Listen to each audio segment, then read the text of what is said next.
Hey, hello guys, how you doing? So it's Spence. Welcome to the Prosperous Musician.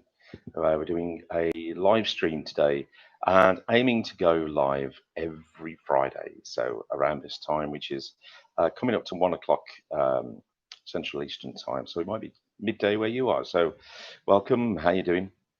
So, as you may or may not have heard, it's been out a couple of days now, but Spotify have introduced a new feature, which is something called Discovery Mode. Now, initially, this is something that has been called nothing better than payola. Now, what is payola? Now, back in the old days of radio, the way to get featured on radio was record labels would pay radio stations and disc jockeys, sometimes personally, to play their songs, to playlist their records. So obviously, the better the show, the more times they got played, the more likely it was that it would be a hit and they would sell more records. So they would pay the stations and the DJs directly to get favorable positions to get played on the best slots. Now, why is Spotify's discovery mode like Payola? Well, essentially, what it seems to be is it's a new feature. It hasn't been rolled out throughout the whole of Spotify yet, um, but it is being shown in uh, autoplay or radio feeds. That's basically what's happening. Um, So that means it's also being rolled out to selected audiences as well. So it's not freely available. It's not widely available to all artists yet. So I'd imagine it would be to the bigger artists. So essentially, how it works is like this. So they're not asking for money up front. What they're doing is saying, if you want to be in discovery mode, then what happens is you that track, and you can choose what track it is, and you can choose how long that track is in discovery mode for. So you've got control over that, apparently. So how it works is you put your track in discovery mode for however long you want it to be, and however long it is in that mode for, then you take a reduced royalty, which means Spotify then takes the larger share of that. So it takes it off the back end rather than having you pay up front. So because this is a very new system, we don't know how effective it is. We don't know what the reach is, and apparently it's going to be open to new artists as well as established artists. So, what do you think, guys? What could that possibly be to Spotify? Is that a rip off? Is that actually favouring artists who can take a greater hit, i.e., record labels and artists who've already got a lot of money can go, "Oh, okay, well, um, I'll take less hits, I'll take less revenue off the back end of this in exchange for more visibility." Now, not everyone can do that. Not everyone can afford to do that. But at the same time, if you don't do that, then you're less likely to get noticed, and so you're less likely to make money anyway. So maybe you'll even out. Now, I personally think it sounds good in theory. Of course, these things do, and we won't fully know the full effect of it or how effective it is until it is actually rolled out. Sorry, just checking my hair there. Always looks a mess. Um, but I'd love to know what you guys think. I'd love to know what your experiences are on Spotify already. Are you getting some success on there? Are you getting extra plays? Are you getting noticed? Is it worth your time and effort at the moment? Now, one thing I can see going very well for this is that at the moment, if you want to get considered for playlists, things like that, then as a new artist without any record label or anything like that behind you, what I see that you have to do is quite literally you have to kind of pay to get considered. So things like there's various different aggregators and very different agencies that if you pay, they will then curate, or they'll put your music forward, or they'll put your music on their playlist. So say they've got tens of thousands of followers, you can be then included on their playlist, but you have to pay to get on that playlist. So that's an upfront cost, and it's not always a guarantee that you'll get on. Sometimes you pay the money, you get considered, you don't get on the list, but you still pay the money. They don't always give you the refund. Some do, some don't. Um, so that is incurring an upfront cost. This way, it looks like you're not incurring any upfront cost. It's all off the back end. So if you get chosen, if the track gets more visibility, and it still doesn't make that much money, you haven't really lost anything. If you've made more money, it will make up for the deficit of you taking cut. So in some ways, I feel this is Spotify taking back more revenue for themselves, obviously because they're a business, and taking away the influence of Spotify playlist, uh, independent Spotify playlists, curators, people who I just mentioned, who are asking money, basically saying, I've got a big playlist. If you want to be on my playlist, you've got to cross my palm with silver, and I may consider it, and I may not. Either way, I'm keeping the money. Or some actually go, well, if you don't get included, I'll give you the money back. It's not much at the moment. Um, so there it is. Always something new. Always something going on with Spotify at the moment, um, and uh, and that's great. And also, yeah, if you're so what they're saying here is that Spotify already drives 16 billion artist discoveries every month, and it says that artists should get a say in what fans are discovering. Um, so it's basically allowing the artist to have more control over what is pushed forward. But of course, um, it always comes back down to money, because the ones who can afford to take that hit initially off the back end are the ones who are going to go for it. But I personally think I would rather have that off the back end than off the front end, because business, it's music business, and business is all about cash flow.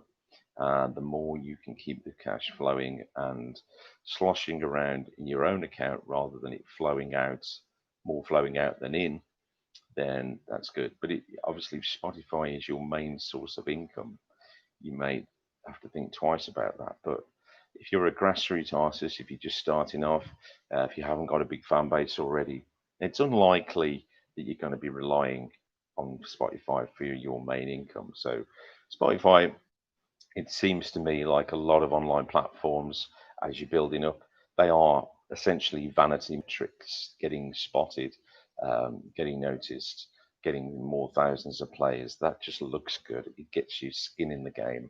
It gets you noticed if you're applying for, I don't know, festivals, if they ever come back, real festivals, that is, not online ones, um, or record labels or management. They all look at your socials, don't they? Particularly Spotify, YouTube, Facebook, probably Instagram, probably now TikTok. They're probably going to be looking at those and seeing how many thousands you've got in. And they've probably got their own then barometer of what's the minimum amounts that they will engage with. So you need 10,000 YouTube, 20,000 Spotify, 5,000 Facebook, and 10,000 TikTok before they even go, yeah, we'll listen, we'll consider you. Because other than that, they're always going to be um, looking at you as an investment. And I'm talking from the point of view of a record label or a management company, if that's the way you want to go. Obviously, if you're doing it all yourself, you don't have to worry about those things necessarily. Um, but in terms of festivals, for examples, and gigs, if you wanted to get support slots in the places where live music is still going on, like Here, for example, in Norway, live music at the moment is still happening. Smaller venues, obviously, smaller gatherings, but it's still happening. Other places, it's completely wiped out. But for those places where it's still happening, venue owners, bookers, they're going to be looking at your social figures because they're going to be thinking, well, yeah, is it worth us booking this person if they've only got 100 followers? Unlikely. So if you got in the thousands and the tens of thousands, it just gives you that. It just gets that foot in the door a little bit firmer, and it doesn't guarantee that you can go through it, but it puts you in competition. And I think that's kind of raising all the time, isn't it? As the barrier to entry is just non-existent, so low, then there's in some ways there's no excuse to not have a big following. And there's different ways of doing that, which we're not going to discuss in this video, but we will be discussing in future videos how you can increase your followers, your fan base by organic means and non-organic means, which means paid advertisements, paying for playlists, and doing this kind of stuff. Basically, an exchange, isn't it? If you get whether you're paying up front to get on a playlist or you're taking it off the back end to get more visibility, somewhere along the line you've got to invest, you've got to put money in to get something out. Organic stuff is great, but I think if you're serious about what you're doing, then you'll see all this cost as an investment, not as you're just spending money, but you're looking at things, well, what's going to actually bring me money back in? And I think Spotify is one of those platforms where it's certainly possible to do that because with enough plays, you will get the money back. But whether that's worth your time is up to you. You know, there are other platforms are available, Tidal, Apple Music, and numerous others also offer the same kind of service, streaming service, and the returns are very different. There's also ones that you may not have thought of, and I will be doing a video on this in the future, and I've already done one in the past, uh, which is on my channel. When you're prosperous musician, if you find it, if you go on and look, you'll see the video about um, Tribe of Noise, which is just another model of non-commercial music. So, for example, if you go into a store and you hear music that isn't in the charts, but good music, but maybe you don't recognize it, and what that is it's non-commercial. So artists have put their music out there, they get paid for being featured on a compilation. The shops pay a subscription, maybe it's $20, $30 a month to play an endless playlist of unsigned, let's say, music, uh, which means you might think, well, why don't they do that? Why don't they just put the radio on, or why don't they just put a Spotify playlist on? Because you need a license to play commercial music in a commercial venue. And those licenses in lots of areas aren't cheap. So another alternative could be to pay for what's called non-commercial music, uh, pay a smaller subscription fee to get some background music. So if you're not that bothered about what the quality of the music is in terms of that it's not Adele or Imagine Dragons or Ed Sheeran or something recognizable to the public, but it's still music nonetheless that's great quality, broadcastable quality, but just not those familiar songs, then that's a very attractive alternative for a lot of businesses because they don't want to spend a lot of a lot of money on music. They're much rather, as we talked about cash flow earlier, keep that cash for other investments. So that's another model that you could do. And Tribe of Noise supply stores with music. And if your track gets included on one of the playlists, you get paid like you do with Spotify or Apple Music or Deezer or any of these things. You get paid for how many times your tracks get spin because they can do all that with the algorithm, not even the algorithm. It's just if your track's on that playlist, it gets played 2 or 3 times a day. it gets X amount of money, and you times that by how many stores there are. If it's a chain of stores, like here, for example, um, a store called Class Olson, which is a chain of kind of DIY hardware, homeware store. If they have multiple stores in multiple countries, then that little kind of spin, every time your track gets spinned, starts to add up because it gets multiplied several times a day, several stores, several countries over time. That adds up nicely. So again, there are many different ways of this. But sooner or later, you're going to have to invest. That's just the way it goes, as it's the music business, not the music hobby. Anyway, I'd love to hear what you've got to say. If you're watching this on the replay, please drop us a comment down below. Please come and check us out on the Prosperous Musician.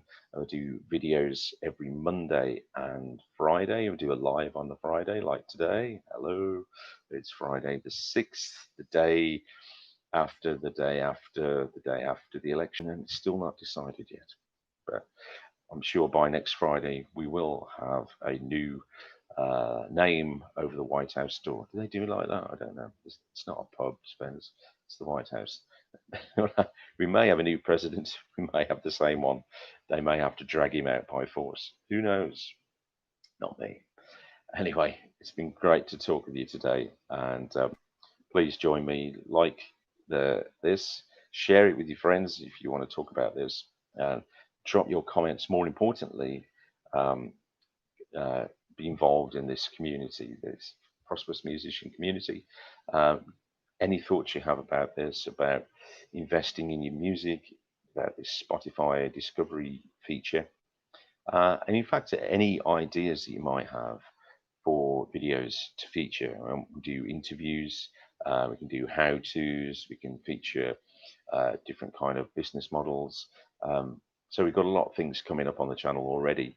And if you are a musician and you've had all your gigs cut due to the lockdown, then I might be able to help you out.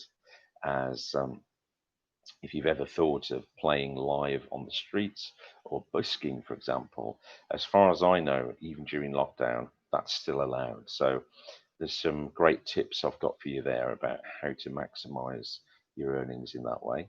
Um, I'll put the link in the box down below. It's a little course for you called Busking for Beginners. There's also an ebook or a printed book, if you like, which you can buy, and I'll put all that down below. And it's a great way, and I guarantee if you're serious about it, you've never busked before, you've never played on the street for money before. If you read this course, if you do the course, if you read the book, I guarantee you'll make your investment back in next to no time, in a matter of hours. Um, and I've been busking, over 6 years, and there's a lot of stuff in there. Of course, busking's, it's not hard. Anyone can do it, really. Um, it's not rocket science, but there's a lot of things in there which I wish I'd have known well when I started busking. Because yeah, you do learn by doing it, you learn by hard experience, but there's a lot of tips and there's a lot of strategies and there's a lot of ideas in this course which if I had started busking today and read that course before I did it, it would have saved me a lot of time and I wouldn't have made as many mistakes as I did. So anyway, check it out. Thanks for watching. Great to see you. Have a good weekend and stay safe.